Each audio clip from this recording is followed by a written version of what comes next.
Jazz Club.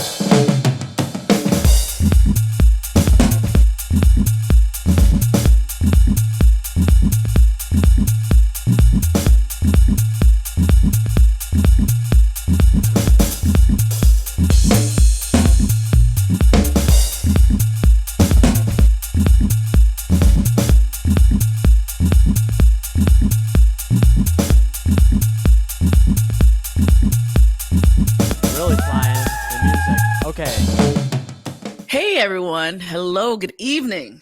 It is Thursday evening at 8 o'clock, and we're doing it again. We're doing it again. You know, we're going to be doing it for another 7 episodes. We're halfway through the series, The Death of Cliff Huxtable. At the end of Monday's episode, we were at the halfway point.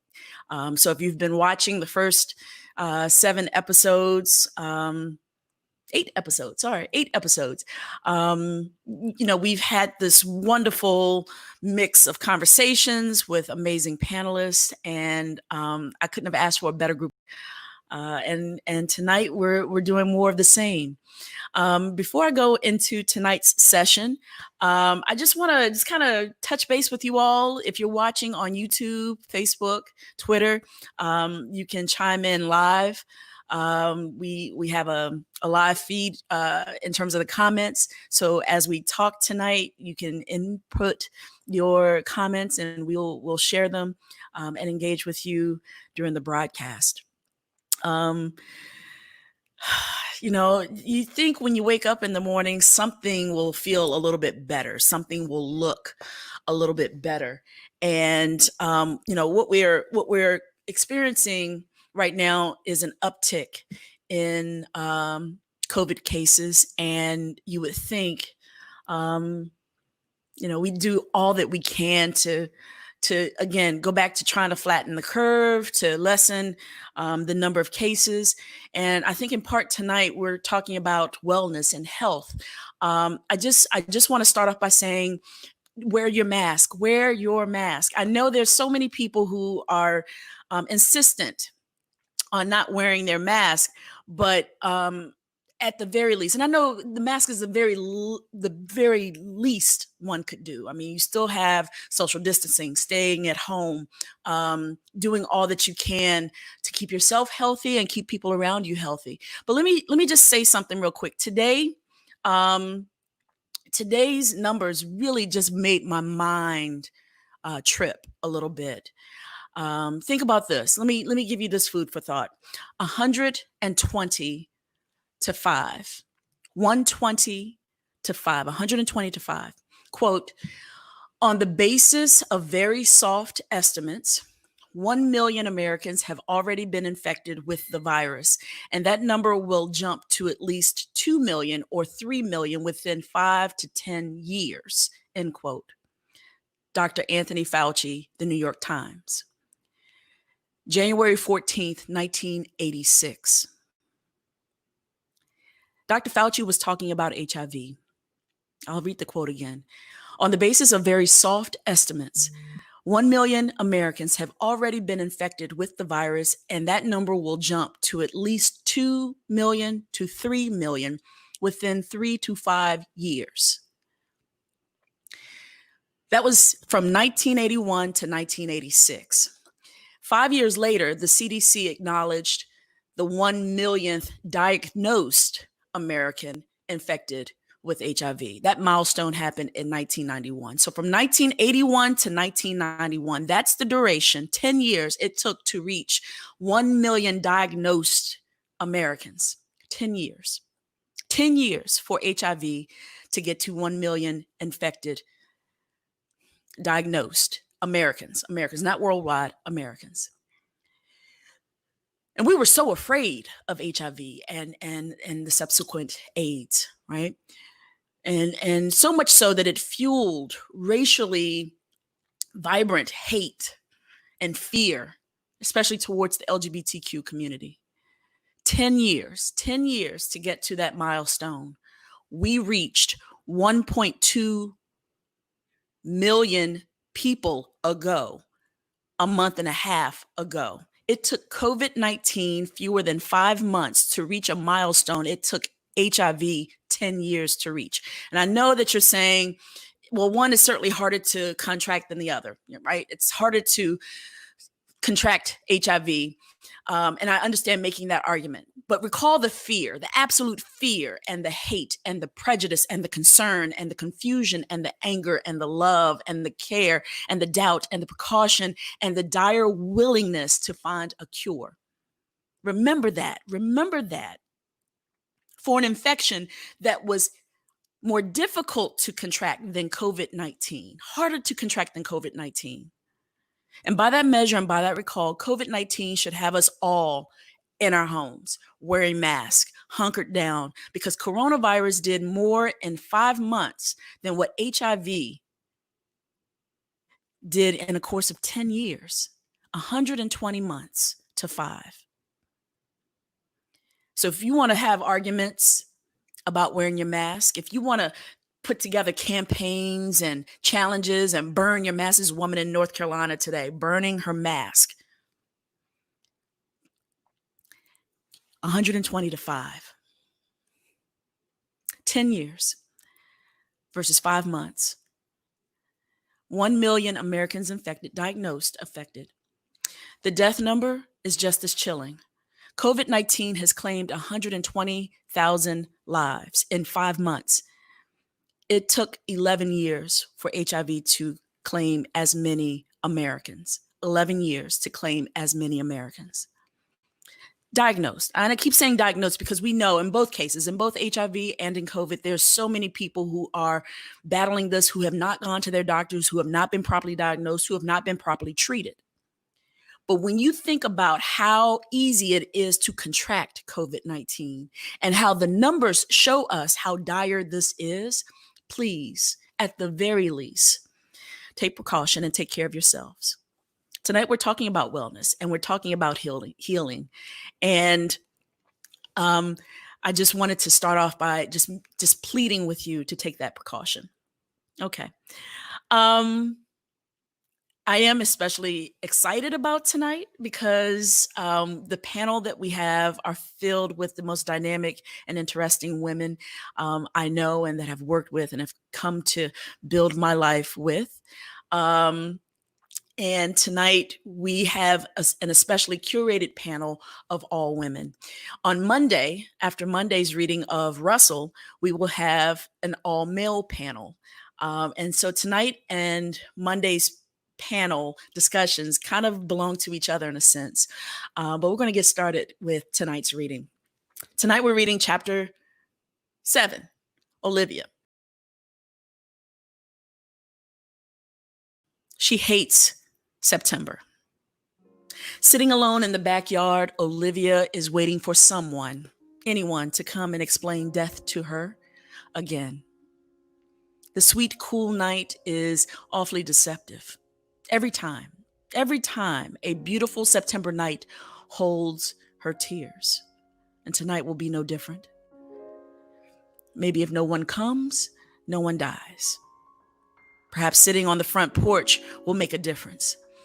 Random thoughts continue to flow through Olivia's mind, along with prayers and wishes for the 3 loves who have departed from her life. Her mother, Paula, her father, Martin, and now her guardian and best friend, Dr. Huxtable.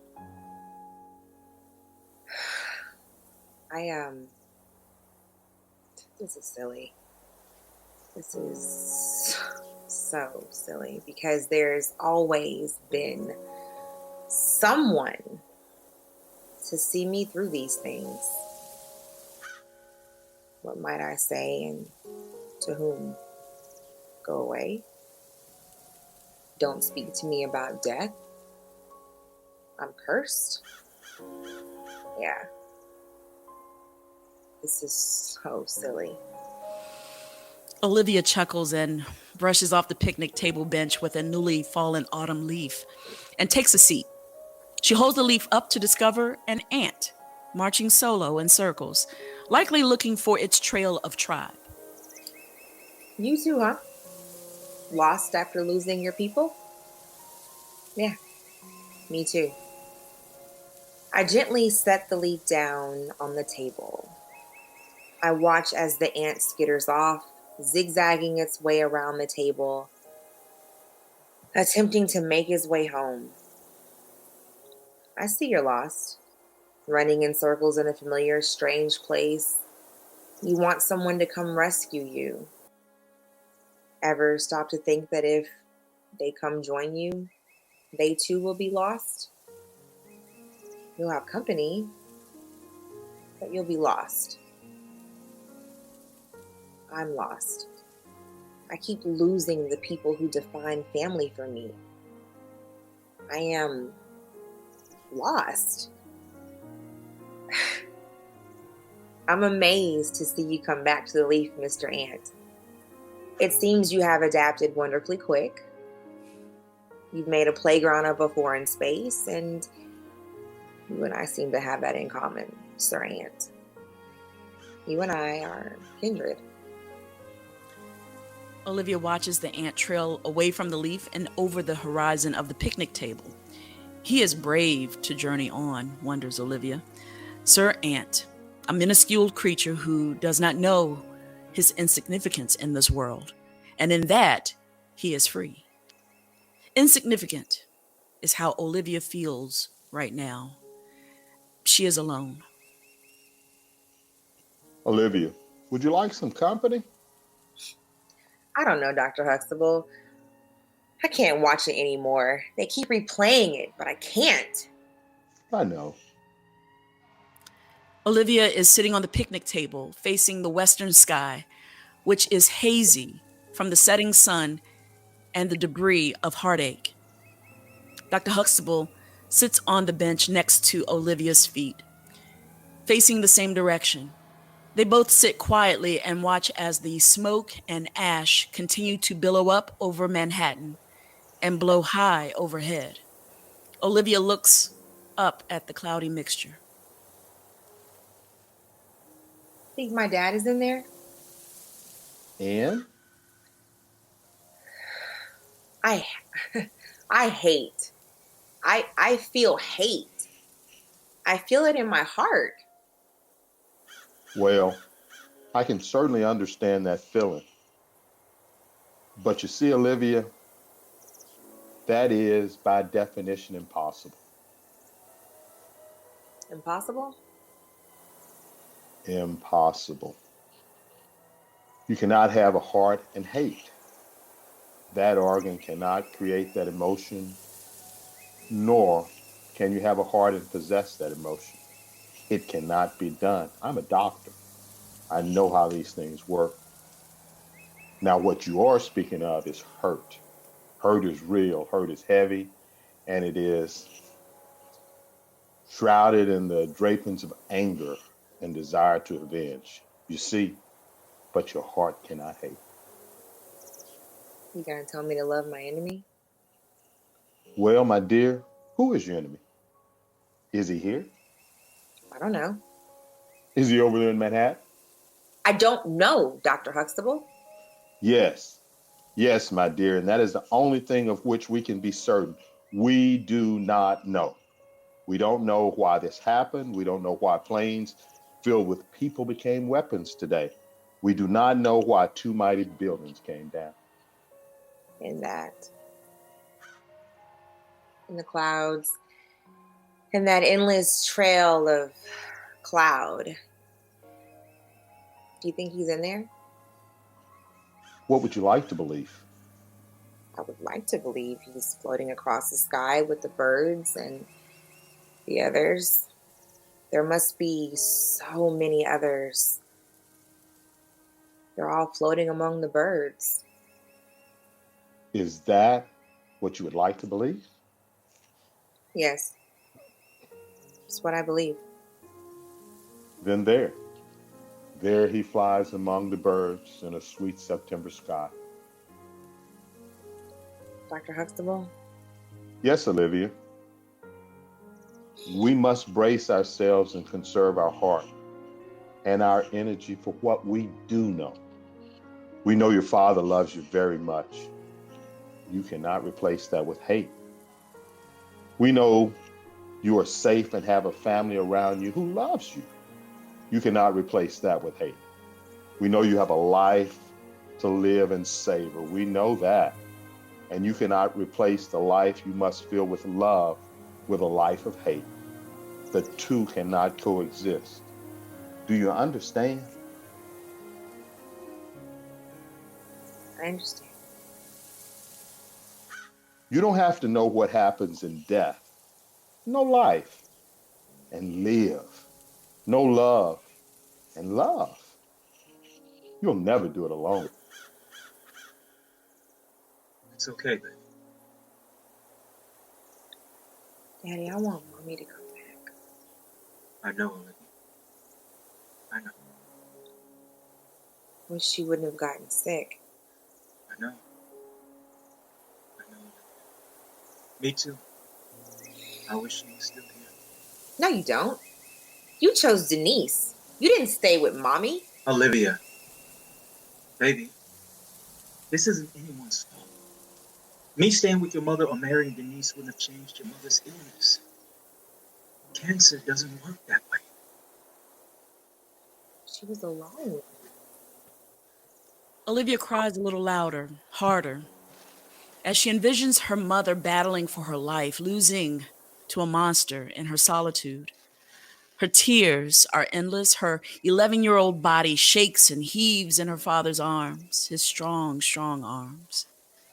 Hearing her daughter cry, Denise joins the Kendalls at the picnic table. Denise reaches for Olivia. Olivia scoots away from Denise and scoots closer to Martin. This hurts Denise's feelings. But Denise understands that Olivia needs her father right now. She needs care right now. She is a child who just lost her mother. Olivia is the only one that matters right now. And Martin mouths, "I'm sorry," to Denise. With full understanding, Denise mouths back, "It's okay."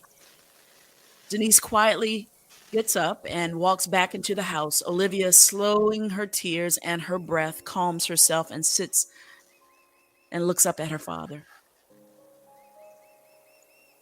You're gonna leave me, are you? No. No, I'm not gonna leave you. As a matter of fact, I'm coming home. You're coming home? When? Now. I'm home, baby. I'm home. No more Navy? No more Navy. I'll be working here in New York. I'm home, Bugaboo. I dive into my father's chest. Daddy catches me in midair, in flight. He's growing so big. That was a tough catch. In the purple September sky, we watch as a flock of swallows fly towards the south. Do you see them? Birds? Yeah, Daddy, I see them. Is one of them Mommy? No, baby. Your mother isn't a bird. She's the wind that carries them. She's the song they sing. When you see them fly and hear them sing, she's here with you. Always here with you. You, Daddy? And me. And Denise, Daddy? Yes. And Denise. Olivia hugs her father again. Martin looks towards the birds and whisper, Thank you, Paula. Olivia collects herself and withdraws from Dr. Huxtable's arms. She looks up at the purple September sky and at the trail of smoke and dust and ash and asks, Dr. Huxtable, I know where my father is. You do? Yeah. He's with my mom. Together. In the wind. Is that what you believe? Yes. Yes, it is. Then it is so. Now, Olivia, when you are ready, and baby, not a moment before, when you are ready, come on inside. Denise will need all of us, but she will need you the most. Okay. Thank you, Dr. Huxtable. Olivia, there's no need for thanks. You are my family. You're my granddaughter. And this is what grandfathers do. That and this. Cliff wiggles his hands and magically pulls a quarter out of Olivia's ear. Dr. Huxtable, I am 14. That did not come out of my ear. Well, good. You know where it came from. And when you're done with it, you can put it back. He flashes Olivia a broad smile, which in turn makes Olivia smile. He disappears into the kitchen through the back door. Sitting alone in the cool September night, Olivia reflects on the love she has been blessed with in her life. She gets up off her seat on the bench and climbs up onto the top of the picnic table and sits, facing the dark blue western sky. The back door quietly opens. Olivia does not hear Denise walk up behind her and around the picnic table. Denise is returning from her father's gravesite.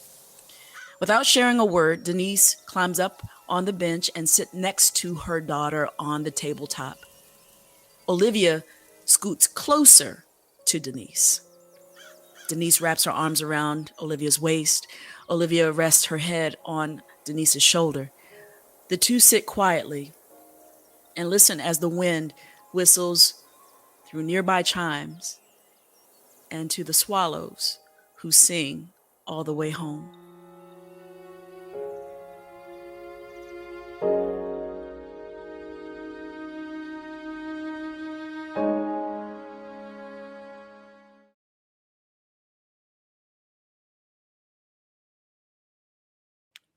Wow. Awesome. Thank you all so much for that awesome, amazing read. If Laura doesn't mind, I'd like to bring Derek and Darryl up so that I can say hello and thank you, and then subsequently say goodnight to these fellas. Oh, wow. Thank you, you two gentlemen, so much for participating in tonight's reading. How y'all feeling? I feel great.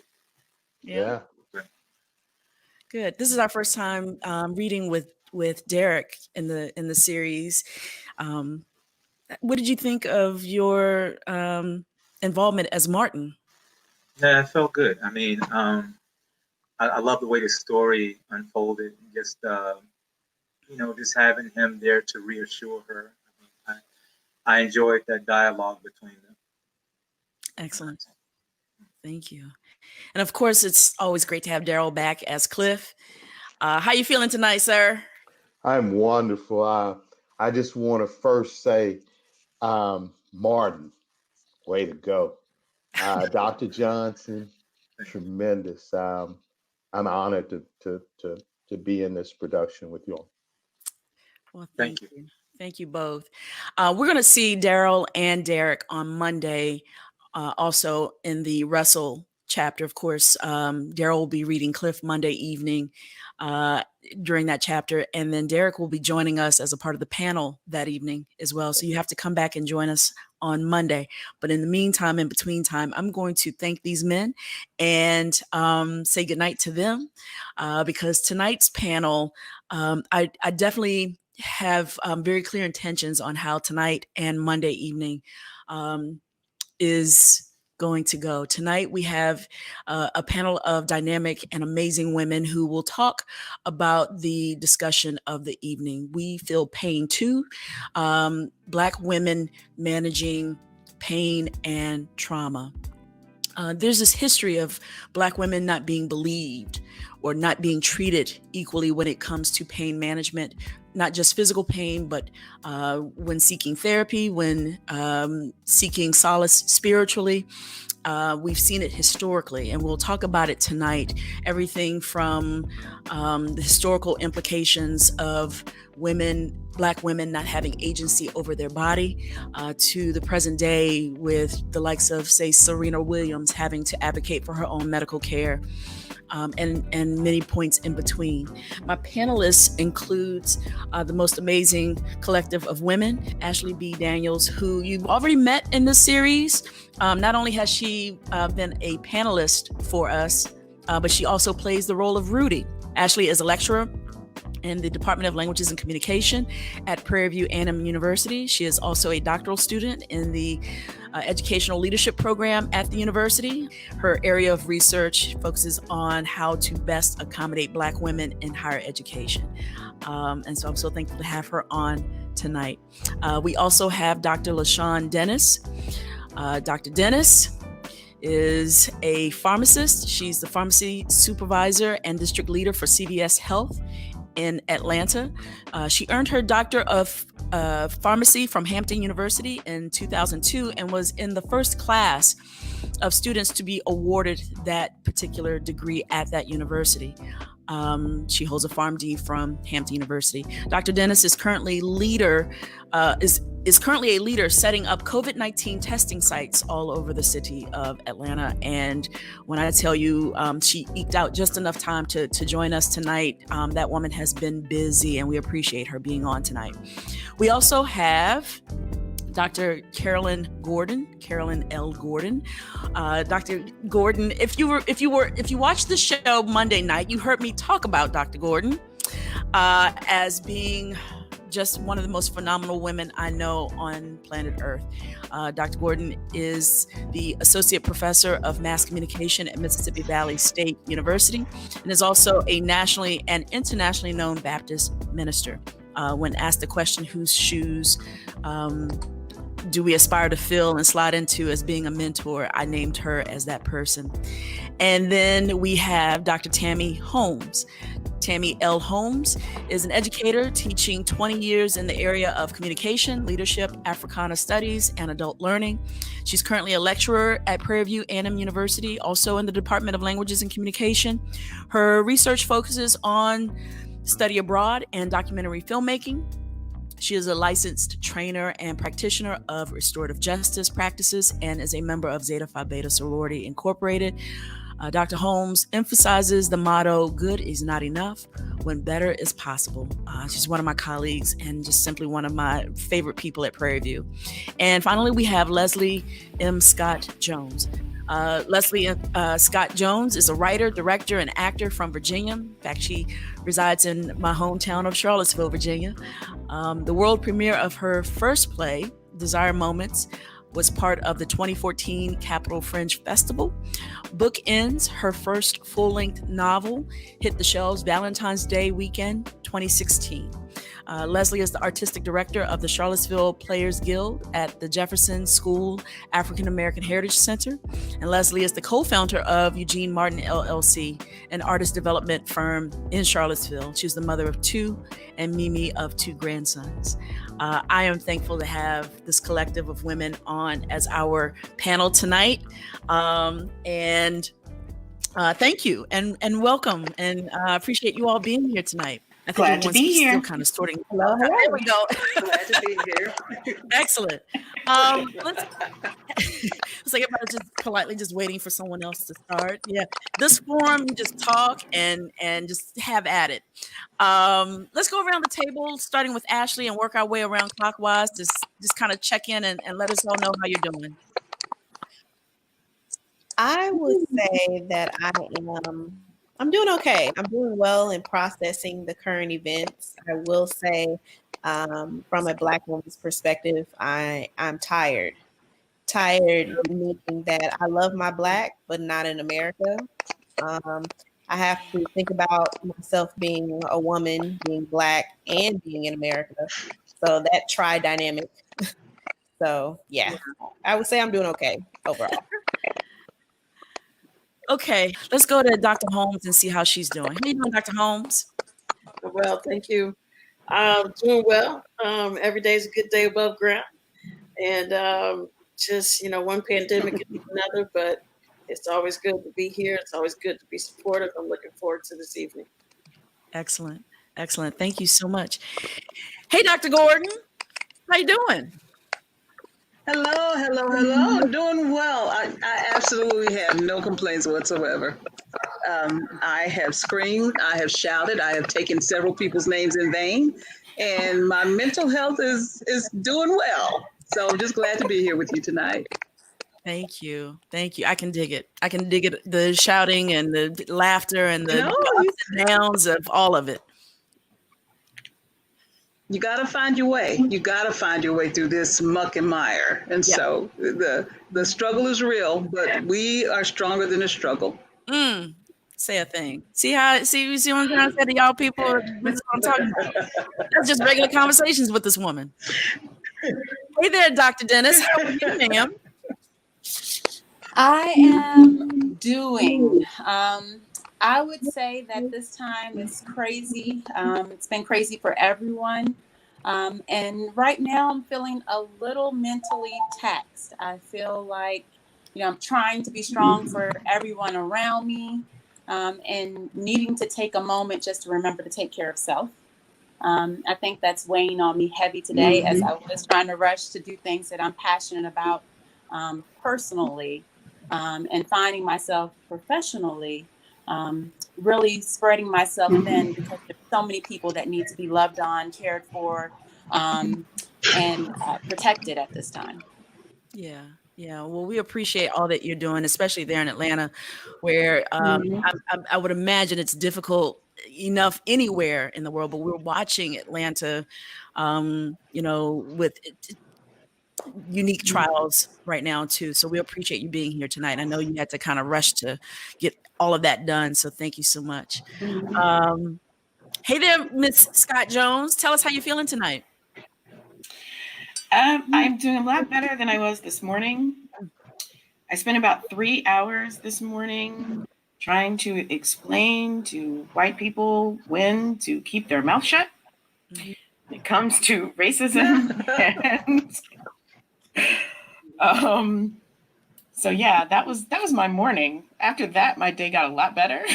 so I'm happy to be here in this cohort tonight. Awesome. Well, you're in a safe space. You're in a space of just being well loved. So tonight, we want to talk about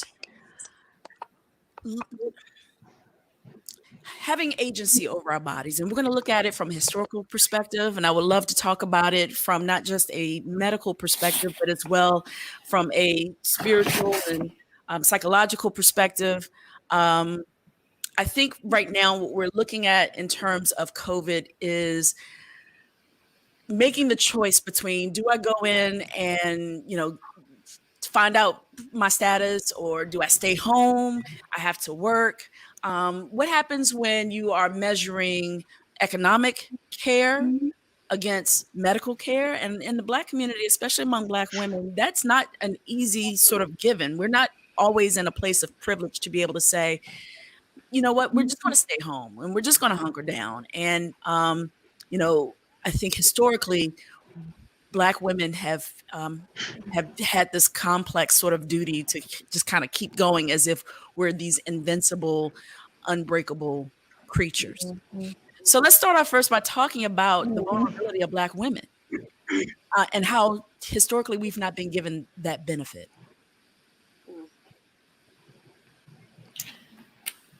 Ooh, well, we're the caretakers, right? I remember my grandmother, both of my grandmothers, telling me that it was impolite for me to be angry.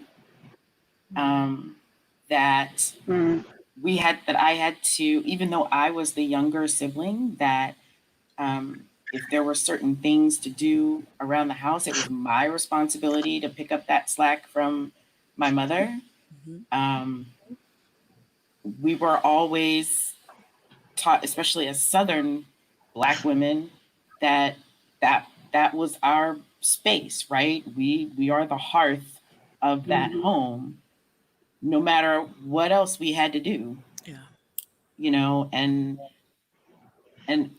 my mother was one of those women that she was the superwoman, right? She had a 9-to-5 job, and then she was Secretary of National Council of Negro Women and Vice President of Black Women United for Action and the Rotary Club, and did political stuff, and still managed to, you know, come home and cook dinner and, you know, get her women's studies degree from George Mason. You know, she was that person. She was always going, always working, always going to that next meeting. And I kind of inherited that from her. So I always have 7 balls in the air, always. There are always 5 to 7 things going on that I'm doing. And I literally have to force myself to say, you know what? I just need a day to do nothing. Can I just have a day to do nothing? Yeah. To just sit and be with myself? But it's been really, really hard.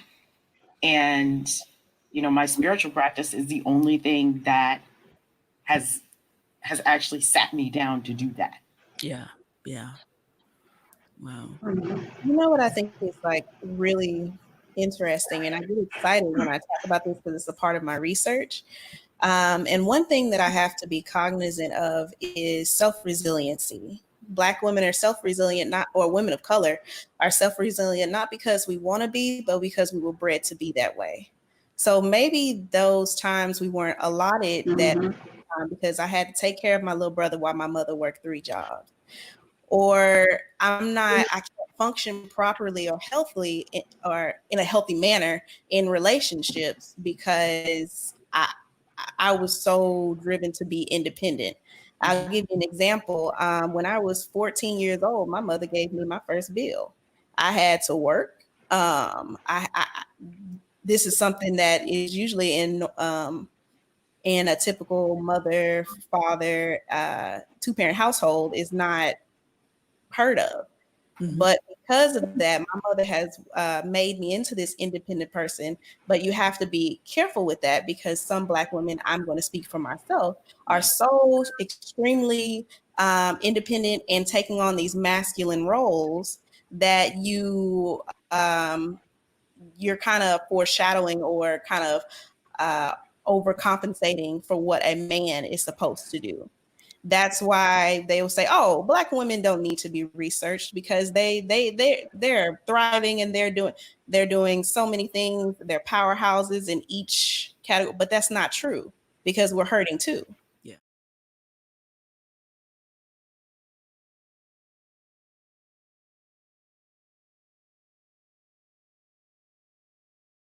Go ahead, Dr. Holmes. I know, Tammy, you gearing. You know what? I could see it. I could see it the moment Ashlee hit 2 in the middle. And I said, "Okay, she got that double Dutch rock going on. She ready to jump in there." Yeah. Go ahead, Tammy. No, because it was funny because I was dealing with some things about vulnerability today. That's what when you started with that, and you know, the vulnerability. You know, there's actually strength in vulnerability. And a lot of times that's not the perception that is given. There's comfort in knowing that you're not alone and sharing that story. And there's power to know that there's help if you just ask and available. I think Brene Brown did a Netflix special not too long ago about the power of vulnerability. She's at University of Houston, but well known. And she talked about with vulnerability actually comes courage. And I guess one of the things as I was thinking about this tonight was this notion of the strong Black woman. I mean, they might as well just put the S on the chest for the strong Black woman. And what is that? And who is she? And the strong Black woman as if she doesn't have any types of cracks in her cape or anything that would make her to appear to be vulnerable because she supports the family, you know, when there's need. They support themselves when nobody else could. Perhaps this strong Black woman just keeps on keeping on in spite of mental health, in spite of physical health, whether her name is Big Mama, Mama, Grandmama, whoever's mama from down the street. This Yeah. black woman, the one, the only one. You know, you got to go be twice as good, but you only go half as far. You know, this notion of a strong black woman, and a lot of times we don't take time to look at our physical health, the way we eat, the stress that we take on, unhealthy behaviors, not just in eating, but all types of habits. And then it plays a part on our mental health, because we're not supposed to do mental health, because guess what? Mental health could be perceived that you're not strong. I go seek a therapist, or it might touch my faith. My faith says I rely upon God only, but God provided clinical solutions as well. There's some things in our culture with the strong black woman that I just don't agree with, but it seems like it's carried down in generations and generations, and we're steadily holding the badge. And to my brothers, we holding the badge, but I don't even know if we know how to release it, if there were one to release it too. Tim, if I have a ring down here, Can I jump in here? Yeah, absolutely. Can I jump in? Please do. Because I think part of the problem, and I've had to confront it for myself, is that we've allowed other people to dictate the narrative of how we should spend our strength. And the only way we're going to survive it is an individual come to Jesus meeting when you have made decision what is the best for you. I know for me growing up, the model for me was what it looked like to be important. And what I saw were people who, it seems the busiest they were, the more importance they were attributed. And I spent a good portion of my life being busy to prove that I was important. And I am grateful for a couple of things, a couple of books, a couple of issues, and finally realizing that if I'm going to live this life the way I want to, at the quality that I want to live it, I've got to rewrite my own narrative. And it takes more than just energy to do that. When you find it, I remember a friend asked me one time, what is it about rest that you're afraid to do? And I thought about it and I said, you're tripping. But no, the reality is rest was always considered laziness. Rest was always considered you're not doing something. And we still don't realize that rest is probably the best gift we could ever give ourselves, and the strongest gift to say, I'm going to sit this out. But you got to decide to rewrite your own narrative. I learned a couple of things. I learned that I'm not as important as I think I am. I learned that when I stopped doing things, either it got done by somebody else or it wasn't that necessary in the first place. I have spent enough time in funerals to understand that everybody that has died, somebody took their place and stepped over their bodies. Well, sometimes they didn't step over the bodies, okay? And so you've got to decide. No, I'm serious. I can tell stories, but I won't because somebody might know what I'm talking about. But you got to decide what you want to spend your life, how you want to spend your life. And the question becomes, and Maya Angelou asked, if you die today, is this what you want to die doing? Yeah, you know, and some of the organizations, yeah, go ahead. I was going to say, in referencing Dr. Maya, she wrote one of my favorite pieces of writing by her was when she wrote something called The Day Away, and that we could all walk away from our lives. We could forget our names for 24 hours. We can go for a walk, not show up to work, and we could literally do that for a day and be okay. Now, I mean, sure, you run the risk of certainly losing your job, but if you do, was it yours to have? That sort of attitude about it. But taking some time for yourself, unplugging, resting, and not answering the phone and not answering the call when someone rings the bell. We have not given ourselves the permission to do that. Absolutely. So I have a question. I guess the guiding question before I get into my explanation would be, so what guide or maybe green book should we give others to teach them how to treat Black women? Because there are three archetypes of a Black woman. There's the mammy, there is Jezebel, and I can't remember the third one, but she's docile. So the Jezebel is over-conceptualizing. She's sexual, and the mammy is the aggressive. I've been told before in a conversation that I was passionate about that I was aggressive. and I'm just having a conversation with you, sir. But I'm aggressive. So how do I tell people, you know what, this is how I want to be treated? Because of course I need to, there's change within myself before I can change others. So how can I direct you into to see the light? I just need them to see the light. Can I do it? And then I'm going to shut up. I promise. I'll shut up after this. So let me add this one. Okay, there's none of that. You talk as much as you want to talk. Okay. Let me have this one. First of all, you do two things. You treat yourself the way you want others to treat you first. Number two, I am not teaching anybody else how to handle me. I'm just going to direct them as they try. So when you tell me I'm aggressive or you tell me I'm assertive, and then I'm either going to buy that narrative or I'm going to rephrase the narrative, okay? Because people will use terms to control you. Mm-hmm. And we have been bought into the good girl syndrome that there's a box we don't need to get out. Sometimes you need to be aggressive and say, yeah, I am being aggressive, and this is the reason why. Sometimes you can say back, that's your interpretation. Let me tell you what I see. Okay. But the bottom line is, I am tired of giving people permission to treat me however they want. Yeah. So now there's new rules. And y'all, you have to understand, I'm on a cruise right now. I've had a lot of time to think about this, from California to the farm. But I am telling you, when you look people in the eye, I don't spend a lot of time arguing about a lot of things. And I am done explaining myself to people who don't want to understand. Absolutely. So you just got to decide. Mm-hmm. Because if you who you are and live that is excellent. That's an excellent response, because I was thinking, the only reason why I brought this up is because when I'm doing my research, you see surveys that have been done on universities that the number one thing, white people, white women, white men, they'll say the first thing is that a Black woman is too aggressive. She's scary, or she doesn't take direction. Well, how is that true? Did you bother asking me how my day was? Right. It's not true, but that's their narrative, and that's what they've been taught about you. And so consequently, that's all they know. Who was it that coined the narrative gaze? All they know is either the passive Black woman or the angry Black woman. Well, my thing is now meet Carolyn Gordon. You can decide, I'm not going to get in your box because that's the only box you have. You know, and this is coming from teaching at TWIs, HBCUs, being in the church, I've had to fight everybody.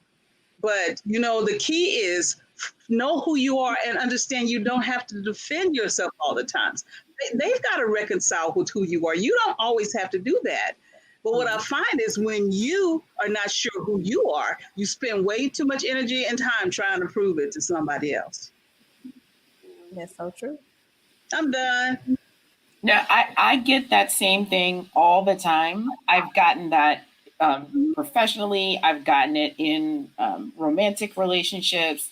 You know, oh, you're so bossy, right? I get that. I get, oh, you're so aggressive. Oh, why do you always have to be in charge? And I'm like, well, you know what? If somebody else would do it right, I wouldn't have to be in charge. And if you have a problem with that, then I guess you got a problem with me. Get out of my way. You know, 3 years ago, I went through a little thing and I was like, you know what? I don't care what you think.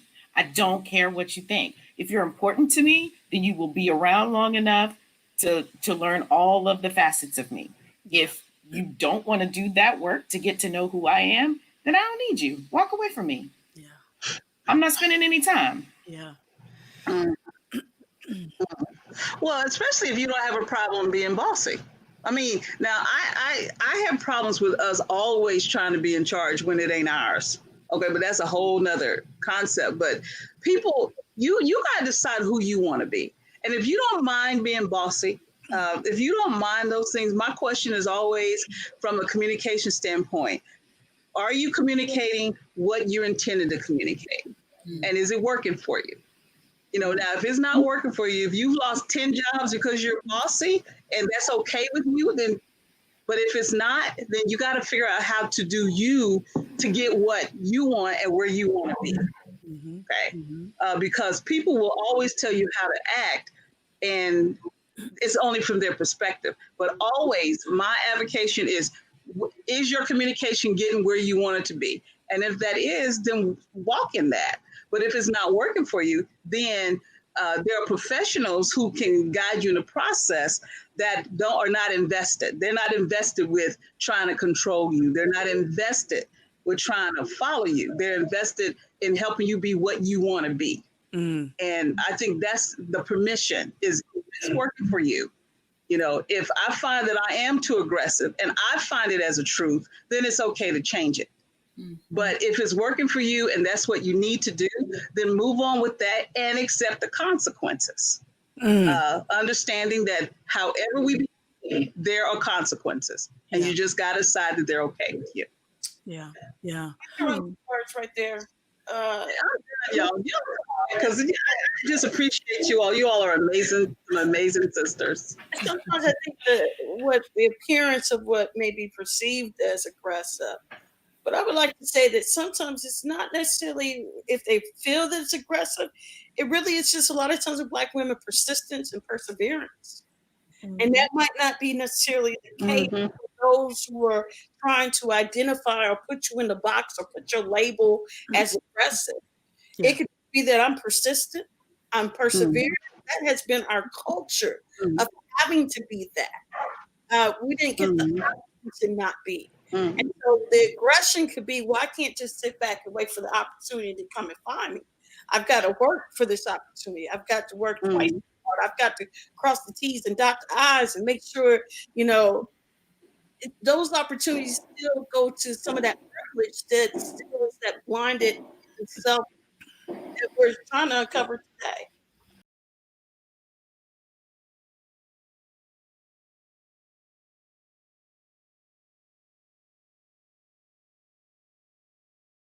We have had a history as Black women not having access to either mental support, mental care therapy, or even having medical support. We've seen it historically from the Sergeant Bartmans of the world, Sarah, the Venus Hottentot, and that Black bodies experience pain and trauma differently than our white counterparts. We've seen it historically with the maternity mortality rates and how there are more Black women dying while giving birth, and that that the medication that perhaps is offered to us when we are in pain, I'm moving towards physical pain now as we are in this pandemic and treatment is being offered, and there's the conversation of vaccines and who will be tested as we start to seek out support and even cures for this. We saw during the AIDS pandemic epidemic, where Black women, the number of Black women being contracting HIV and enduring AIDS skyrocketed. So many groups in the 90s and early 2000s. And then bringing us to present day, where we have stories of people with privilege, with resources, who are not, struggling as we think when we think stereotypically, not us, but when our white counterparts think about Black people stereotypically, that we're poor, we don't have as many resources. You take someone like Serena Williams, who has no shortage of resource and still having to fight for her care and well-being while giving birth. Beyonce having to advocate for themselves while giving birth. LaShawn, can you talk to us a little bit about the difference in terms of, as a Black woman, approaching medicine, approaching the insistence on seeing our bodies no different than our white counterparts?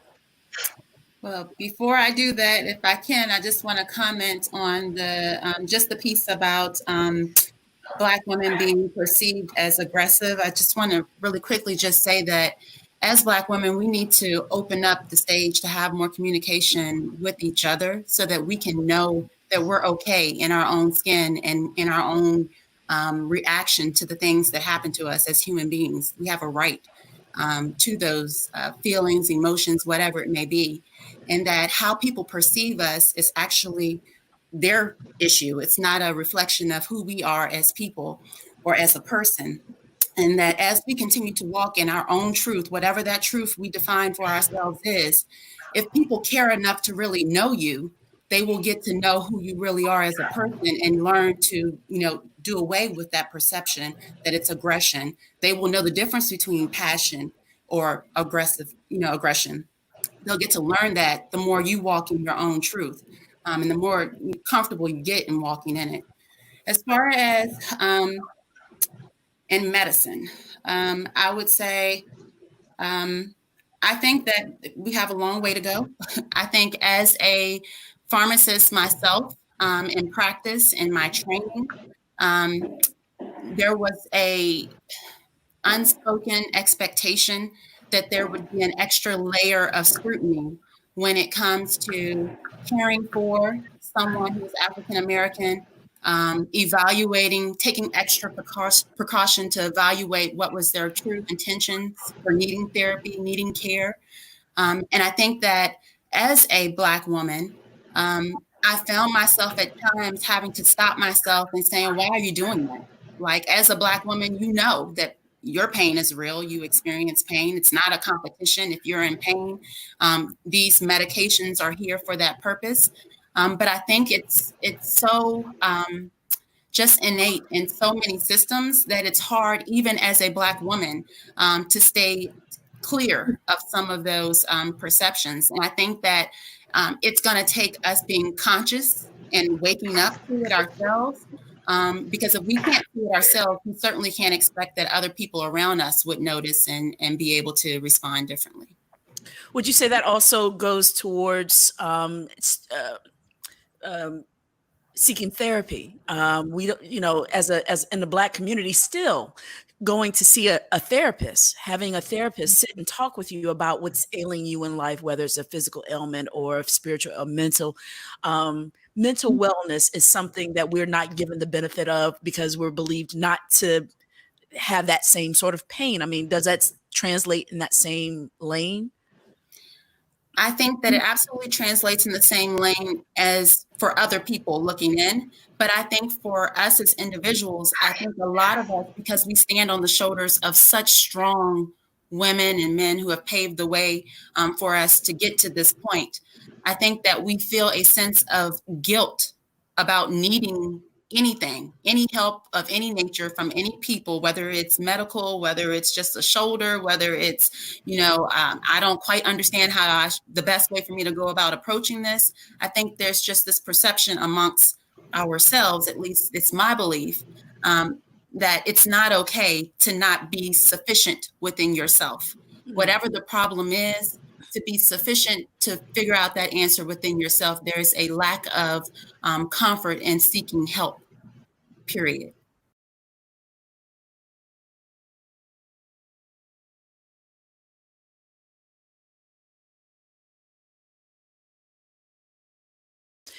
So twice now, or actually 3 times tonight, possibly even a 4th time, I've heard the idea or the notion or the reality of speaking up when you either want help or you feel pain. Or I know at some point I've heard you all reference the seeming impossibility of speaking outside of the home, what ails us, whether it's with a therapist or with a medical doctor.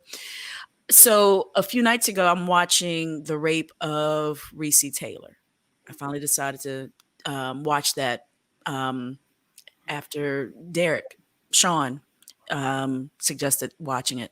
And that documentary looks at the life and experience of Recy Taylor, who in Alabama, on her walk home from 1944, on her walk home from church, she was approached by 6 white men and violently assaulted, raped. This woman was raped and then was left to walk the rest of the way home, where afterwards her family members collectively said, "Don't tell nobody.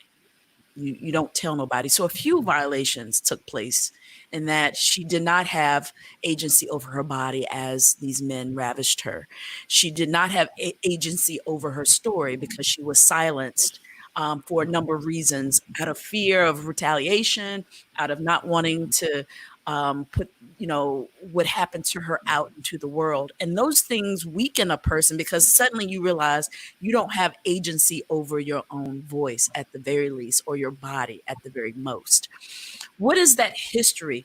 When we look at the Celie character from The Color Purple, when we look at Sally Hemings, when talking about Sally Hemings and Thomas Jefferson, the sexual relationship and the violent relationship women have in this country, what is the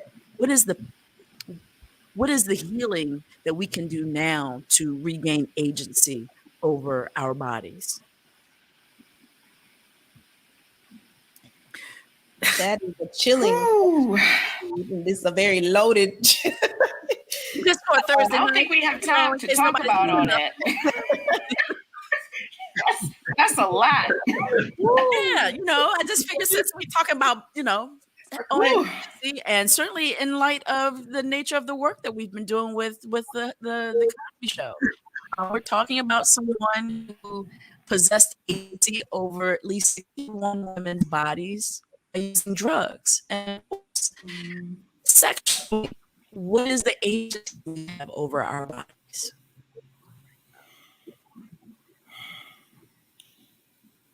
I honestly think just being aware of yourself and being in it being okay that you are a feministic sexual being, like you are capable of processing your own thoughts without anyone having to think for you. Therefore, I can be in ownership of my own body without it being defiled or violated. But that's kind of interesting that you say that, because I think part of the trauma as a Black woman is that concept of being defiled. Like some of my research also talks about how Black women in their childhood, they have been sexually abused by that uncle or by that brother or something like that, and the family keeping it hush hush. So that is an interesting dynamic, and I don't think I even fully have the answer to that one. Yes. So what I will say is that in parenting, there is no book, really no guide to tell you how to do it. So as the younger sister, she had the privilege of trial and error with you. So with me, she was definitely more comfortable just, what are you doing out there? And, how are you feeling about it? And, if you decide that this is what you are going to do you know what options you have out there to protect yourself, and so on and so forth. Mixed, followed by, God doesn't want you to do it. And you should wait until, you found that person before you give up, that special gift.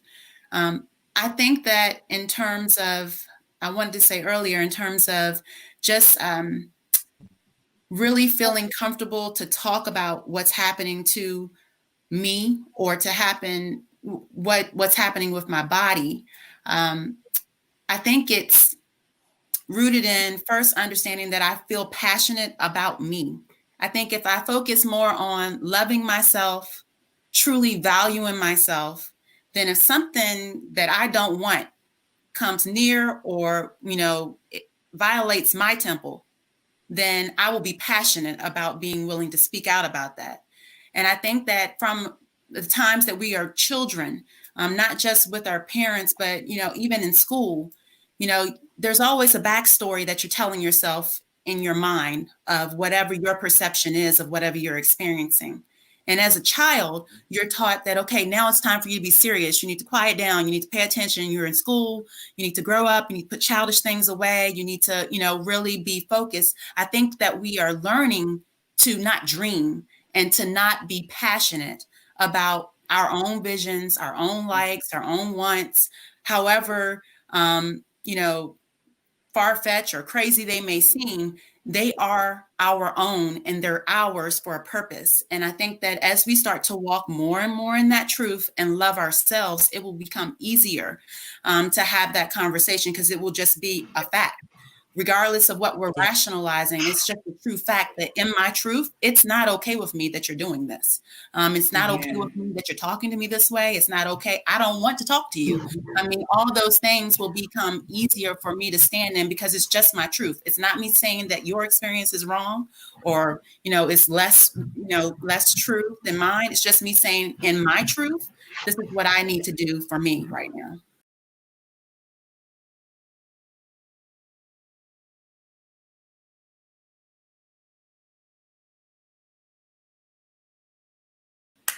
I think it's the historical trauma, and I'm glad that you brought up about the slavery, the PSTD with the slavery part. I'm familiar with that particular work, but I think at the end of the day, I've heard a lot, and talking about the church and the bodies. I think number one, we don't communicate. I just want to say something about the house. Number one, dignity and respect, and even if there are issues, being believed in the house generationally. Whatever happens, we just don't talk about it. I think communication has been an issue. It's just that we go around, we're seen, we're not heard. And part of the healing is having your story to be heard and not have to be questioned about the validity about it. There's a lot to be said. It's like about faith. But faith without works is dead. And you got to be willing to put in the work. Whatever the work is, in order to affirm yourself, in order to get to the point, if it's a friend of yours or a group, that you begin to recognize the things that you might not have given in your household, or people that were close to you. But somehow there's always somewhere that we learn through observation and through others and people that are around us. But I think it goes back to the root causes, especially with the historical trauma. It's kind of like roots. It's kind of like a tree. You have the roots. The roots are underground. The roots, we don't necessarily see. They're down under. But it seems like the leaves and the branches we do see, And sometimes those leaves and branches, whether it's seen by society as to be the aggressive person that I am, or it can be seen in the world with the criminal legal system that we're experiencing right now. It's just maybe one incident or a snapshot, but we still haven't got to the root cause, or the root chakra in some areas that it's called. And until we come back to the roots and make the connection, I don't think we pay attention enough to the roots, and our leaves, it seems like it begin to die. The things that we see, these branches begin to die. But it doesn't, because it's in the root. And if you go back to the root, I think, is going to display where we see a lot of this trauma that comes forth. But in our society, what we'll do and what we might do at the house is we'll get some spray paint and we'll spray those little dead leaves and branches and make them look like, oh, it's okay. Yeah. Not okay. Yeah. And until we get to the root, until we get to what's underground, until we get to what's seen, because the effects of what we see, it's like the iceberg. It's all the things that are underneath of the stories that we don't see, the things that we're not told. And we just see the reflections of what's happening in the streets, because it's been years of rage. This has been years of trauma. This has been years of generations. This has been years that this has been going on. And now you're seeing it. And the people are like, what happened? Because you were only looking at the snapshots of the branch and the leaves? Yeah. You got to do the work individually and collectively, whether it be in the house, whether it be your communication, whether it's loving yourself, finding out about your knowledge, your history of self, whether you be accountable for your sister, brother's keeper, whether you didn't have it from home, whether you go to talk therapy, because talk therapy, personally, I think is a great thing. But we got this stigma in our community that says something's wrong with me and there's some type of shame if I go tell somebody about what's going on. But see, they're going to eventually get to some of the root. And that root might not be necessarily nice and clean, and might be ugly. But if I can get to the root, it's like the Karate Kid, Mr. Miyagi said, if I can save the root of the tree, I can save the tree. Oftentimes the tree is like the family. Because just like the family, you've got the trunk, but yet there's many branches, and we spread apart. I just want to say, got to do the work. But how many of us are willing to put the work in? Whether it be taking accountability, whether it be looking in the mirror and owning our stuff, whether it be doing the hard work, getting up and doing our practices and things that we know that we have to do, or do we just take our health issues and stuff them in the corner and say, but I don't want to know because I'm too afraid. And that's a selfish mentality because, number one, if the people we truly loved and cared about, we wouldn't be afraid. We wouldn't be selfish. We would self-persevere and take care of ourselves so we could be there for them because they love us so. I'm just talking about what I'm talking about. About what I'm talking about. You gotta say a thing, Tammy. Okay. All right. It's you want to ask how I'm doing today? That's how I'm doing today. Yeah. We don't want to go to the root. But if we can get to the root, we can save it. Mm-hmm. And too many people out here talking about, but I don't understand the white privilege, and I don't understand why you people, because you're looking at the snapshot of the tree, and some of us are helping them paint a picture like Candace Owens and Uncle Ben Carson's and everybody else. You want to get your little spray paint, and you want to spray paint people's lives and just tear them down by their character because nothing they did warranted death. Nothing.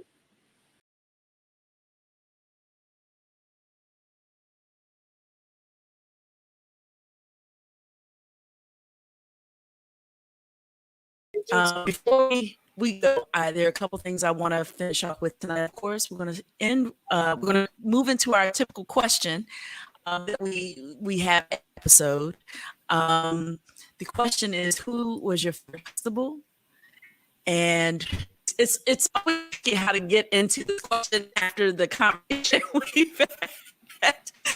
But sometimes a little levity is necessary. So, for Leslie, for LaShawn, and for Carolyn, because Ashlee and Tammy have answered the question in previous episodes. So if you've not seen their, you feel free to go back and watch it. You can see previous episodes at blueproductions.com. Let's ask Leslie, who's your favorite Huxtable? And if different, which one were you most like?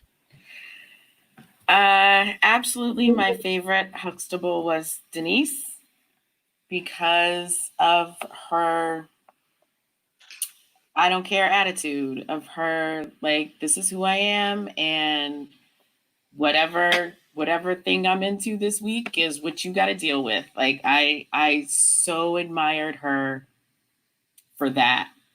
But the times when I was actually watching the Cosby Show, I was much more like Rudy. You know, I was the cute one. I was the one that made everybody smile, always had the joke, made everybody laugh, and kind of had that like surface interaction with everybody. And kind of never really got to grow up. You know, never got to get any deeper. Sure. Shaun, my baby sister. So what I didn't say before is that Shaun is my baby sister. And when I asked her about the question with my grandma, she referenced that. And I don't think the audience know for context that we belong to each other that way. Liz, who is your favorite Huxtable? And if there's one where you most like? Oh, she's muted. Time.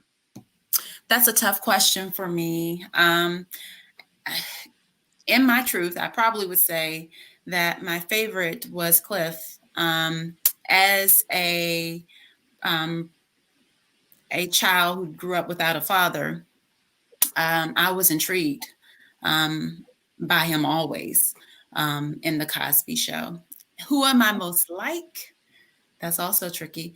I would say somewhere between Rudy and Claire.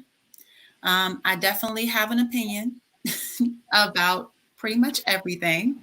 And I will find a way to fit it in there if I can. So I think that's probably a little mixture between the two. And I'm in my happy place when the people around me are happy. So I am definitely an entertainer, and try to bring, life to a room like Rudy, I think, would do.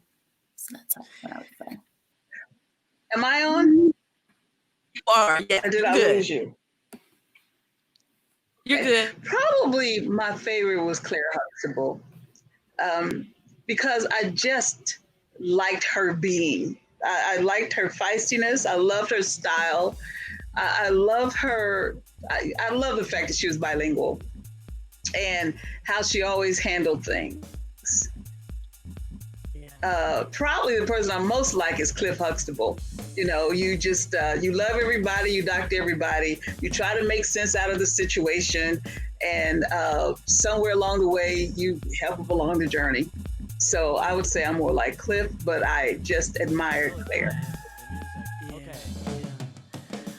Wow. Well, all of that seems pretty accurate. From what I know of all of you, caregivers, the strong-minded, the thinkers, the leaders, absolutely without question. Before we go today, I want to make you aware of Monday's show again. We will be reading the chapter of Russell on Monday evening.